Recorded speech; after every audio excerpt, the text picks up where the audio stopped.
Dans les contes, il est rusé. Dans les campagnes, il est redouté. Mais dans la nature, le renard est avant tout un survivant. Il s'est adapté à presque tous les environnements de la planète. Des forêts boréales aux déserts les plus brûlants, des steppes de Mongolie aux dunes du Sahara. Le genre Vulpes désigne les véritables renards. Un petit canidé à la silhouette élancée, au regard intelligent et à la queue touffue et arrondie. Derrière cette apparente familiarité se cache une diversité fascinante. 12 espèces, 12 manières de vivre, 12 visages du monde sauvage. Ensemble, elles racontent une histoire ancienne, celle de l'adaptation, de la survie et de l'élégance silencieuse. Aujourd'hui, partons à la découverte des 12 espèces du genre Vulpes, les véritables renards de notre planète. Et si vous souhaitez une vidéo complète consacrée à une seule espèce, dites-le moi en commentaire. Le genre Vulpes appartient à la grande famille des canidés, celle des loups, des chiens et des chacals. Mais à la différence de ses cousins, le renard est un solitaire. Il vit en marge, curieux et indépendant, observant le monde avec prudence. Chaque espèce a trouvé sa voie, façonnée par le climat, le relief et les saisons. Commençons notre voyage par le plus célèbre d'entre eux, celui que tout le monde connaît, le renard roux. Présent sur 4 continents, il occupe les forêts tempérées d'Europe, les campagnes d'Asie, les plaines nord-américaines et jusqu'aux zones arctiques de la Scandinavie. Son pelage varie du rouge vif au brun doré, parfois presque noir selon le climat et les sous-espèces locales. Dans les forêts, dans les champs, parfois même dans les villes, il s'adapte à tout. Le renard roux est un opportuniste.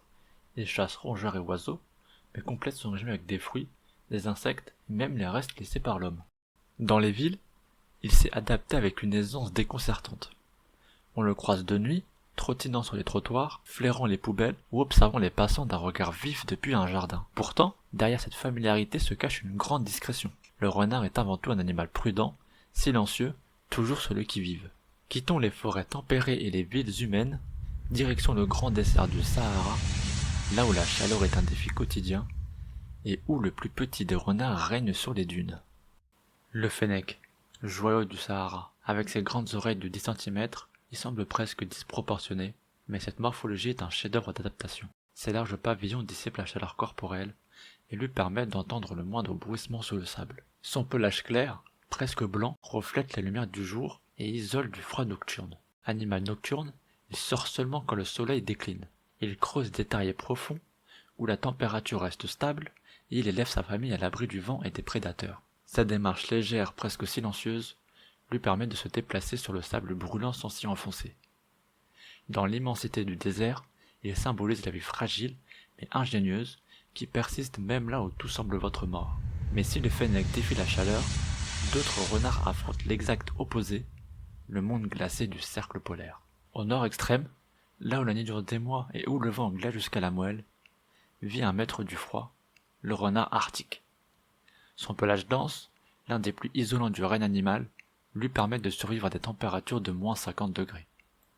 En hiver, il devient entièrement blanc, se fondant dans la neige. En été, il se teint de brun pour se dissimuler parmi les roches et la toundra. Ce petit prédateur opportuniste se nourrit de lemmings, poissons, oiseaux et parfois de restes laissés par les ours polaires. Véritable survivant, il parcourt parfois des centaines de kilomètres à la recherche de nourriture. Une étude a même enregistré un renard arctique ayant traversé plus de 3500 km en seulement 76 jours, un exploit digne des plus grands migrateurs. Solitaire, résistant, il incarne la dureté et la beauté du Grand Nord. Mais d'autres renards ont trouvé refuge plus haut encore, non pas dans le froid polaire, mais sur les toits du monde. Dans les plateaux tibétaines, à plus de 4000 mètres d'altitude, vit un renard au visage singulier, le renard du Tibet. Son museau large et aplati, presque carré, lui donne une expression sérieuse. Dans cet air froid et sèche, il chasse un petit rongeur appelé pika, véritable clé de voûte des écosystèmes himalayens. Ses bonds précis et sa discrétion en font un chasseur redoutable. Peu de gens ont la chance de le croiser, tant il vit loin des routes, dans les steppes balayées par le vent. Il est un symbole du Tibet sauvage mystérieux, silencieux et parfaitement adapté à la rudesse du toit du monde. Des montagnes du Tibet, descendons vers les vastes plaines d'Asie centrale où souffle un vent infini sur les arbres dorés. Des plaines d'Asie centrale jusqu'aux steppes de Mongolie, le renard de Corsac mène une vie nomade. Son pelage gris clair, presque argenté en hiver, le rend invisible dans les herbes sèches. Il ne creuse pas toujours ses propres terriers, préfère réutiliser ceux d'autres animaux. Excellent coureur, il parcourt de vastes territoires pour suivre les migrations des proies dont il dépend. Il supporte le froid glacial et les chaleurs extrêmes en se réfugiant sous terre pour fuir la chaleur. On le dit silencieux, paisible. Dans la steppe immense, le corsac est une ombre grise qui disparaît dans les herbes au moindre danger. En quittant les steppes du nord, la lumière se fait plus dure, plus dorée. Le vent chaud du Sahel annonce un autre renard, presque invisible dans le sable. Dans les régions semi-désertiques du Sahel, là où les acacias projettent de maigres ombres sur la poussière, vit le renard pâle. Peu connu, rarement observé, il reste une énigme pour les scientifiques. Son pelage crème se confond avec la lumière ocre du désert. Nocturne, il ne sort qu'à la tombée de la nuit pour chasser insectes, rongeurs et reptiles. Ses grandes oreilles, semblables à celles du fennec, trahissent sa parenté avec le renard du désert. Dans ces paysages silencieux, il incarne la modestie de la vie qui persiste malgré la chaleur et la sécheresse. Mais dans les déserts plus rocailleux d'Afrique du Nord et du Moyen-Orient, un autre renard argenté arpente les pierres brûlantes. Dans les déserts rocailleux du Sahara et du Moyen-Orient, vit le renard de Rouppel. Plus grand que le fennec, plus svelte que le renard roux, il se reconnaît à sa queue claire et à son dos argenté. Ce renard est un explorateur de la nuit. Il gravit les dunes, descend dans les oueds et se faufile entre les pierres à la recherche de petits rongeurs. Il vit souvent en couple, partageant un terrier profond pour se protéger des températures extrêmes. Son cri aigu résonne dans les nuits désertiques, un écho presque spectral qui rappelle la présence discrète du vivant au cœur du silence. Poursuivons notre voyage vers le sud du continent africain, là où les herbes hautes s'étendent à perte de vue. Dans les savanes du sud de l'Afrique, le renard du Cap brille sous le soleil.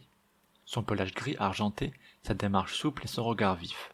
Très sociable, il vit souvent en couple durable. Ensemble, ils chassent, dorment et élèvent leurs petits. Sa diète est variée, rongeurs, oiseaux, insectes, mais aussi baies et fruits. On le dit discret, mais lorsqu'il s'étire au crépuscule, sa silhouette se découpe avec grâce dans la lumière dorée du soir. Quittons maintenant l'Afrique pour gagner les terres d'Asie du Sud, où un petit renard cohabite avec les humains. Dans les plaines arides et les champs de l'Inde, le renard du Bengale vit au plus près des humains. Plus petit que le renard roux, il se distingue par sa queue noire et son pelage fauve. Il vit souvent en couple, occupant des terriers qu'il creuse lui-même. Il joue un rôle écologique important. Il régule les populations de rongeurs et d'insectes nuisibles. Pourtant, il subit la pression de l'urbanisation et la destruction de son habitat. Animal discret et nocturne, il rappelle que la cohabitation entre la faune sauvage et l'homme reste un équilibre fragile. À quelques milliers de kilomètres à l'ouest, un autre petit renard, tout aussi discret, arpente les montagnes du Moyen-Orient. Dans les montagnes se cache le petit renard de Blanford. Agile et silencieux, son pelage gris, presque cendré, se confond avec les roches. Excellent grimpeur, il se déplace sur les falaises comme un chat, bondissant de pierre en pierre. Et il se nourrit d'insectes, de fruits et de petits reptiles. Peu de gens connaissent cette espèce, tant elle vit dans des régions reculées et désertiques. Elle incarne la discrétion, l'équilibre et la beauté des terres arides. Quittons l'Orient pour traverser les océans et rejoindre les vastes paysages de l'Amérique du Nord. Dans le sud-ouest des États-Unis et le nord du Mexique, un petit renard à la démarche vive arpente les zones semi-désertiques, le renard nain. Il pèse à peine 2 kilos, mais son énergie semble sans limite. Il vit dans des terriers profonds, parfois à plusieurs mètres sous terre, pour se protéger de la chaleur du jour. Son régime alimentaire est varié, insectes, reptiles, rongeurs ou fruits. Longtemps menacé par la chasse et la disparition de son habitat, il fait aujourd'hui l'objet de programmes de conservation. C'est un symbole d'espoir pour les espèces sauvages d'Amérique du Nord. Non loin de lui, dans les grandes plaines du centre du continent, un autre renard vit au rythme du vent. Petit, rapide, le renard véloce est un véritable coureur des prairies. Il peut atteindre les 60 km à l'heure lorsqu'il fuit un prédateur. Son pelage gris-jaune lui permet de se fondre dans les prairies sèches. Il vit en couple fidèle, partageant un vaste territoire et creusant parfois plusieurs terriers de secours. Jadis victime de la chasse et de la disparition des prairies, il refait aujourd'hui surface grâce aux efforts de conservation. Sa présence est un signe que la nature sait guérir quand on lui laisse le temps.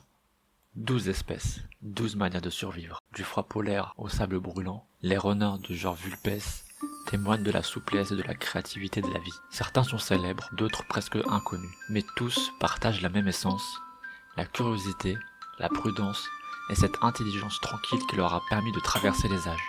Les renards nous rappellent que l'adaptation est la clé de la survie et que dans le silence de la nature, l'élégance réside dans la discrétion. Tant que les renards courront libres à travers le monde, la vie sauvage aura encore 1000 histoires à nous raconter.